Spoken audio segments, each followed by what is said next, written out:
Huyu ni mfanyabiashara Issa Tambuu akiwa anafika pia msibani kwa marehemu Karina Issa Tambuu. Huyu ni marehemu biashara Issa Tambuu, mfanyabiashara Issa Tambuu.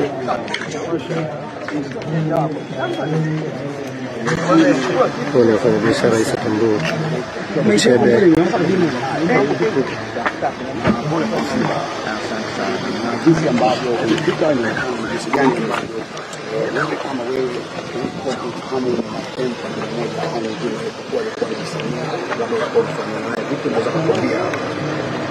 Kila mtu alikuwa anamfahamu Hawa. Kwanza ni msanii wa siku nyingi, lakini ni miongoni mwa watu ambao wamepata maradhi kwa muda mrefu sana.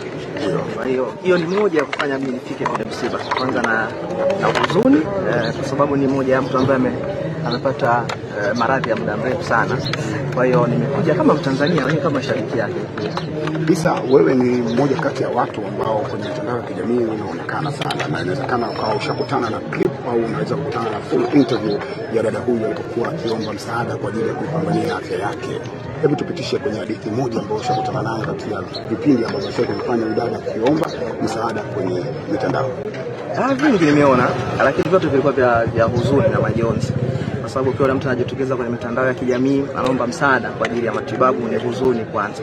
Sio tu kukosa fedha, pia unaweza kuwa una fedha lakini pia kuumwa pia ni huzuni. Kwa hiyo mimi nilikuwa nasikitika kila nikiona video yake akiomba msaada. Na watu walikuwa wakiamini kwamba alipokuwa anapata nafasi ya kuomba na akapata nafasi ya kwenda nchini India, labda kwa kuwa India wako vizuri kwenye masuala mazima ya afya, yani kwa maana madaktari wazuri na hospitali kubwa nzuri, atarudi akiwa imara. Wewe hisia zako zilikuwa? Hata mimi nilifurahi sana, ningependa kuona akirudi imara. Lakini sasa unajua kifo Mwenyezi Mungu amepanga. Kullu nafsin dha'iqatul maut, kila mtu mauti atamfika. Inakuwa tu ni sababu na muda ufika. Kwa hiyo kifo kipo kwa kila mtu. Tunachobakia ni sisi kumwombea dua, Mwenyezi Mungu ampokee, amsamehe yale ambayo yafanya kwa kujua na kutokujua, alijalie kaburi lake katika viwanja katika peponi.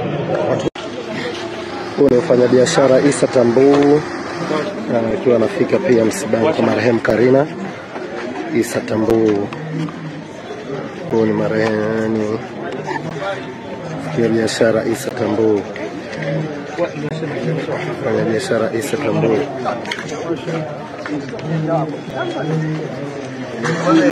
Huyu ni mfanyabiashara Issa Tambuu Mchebe.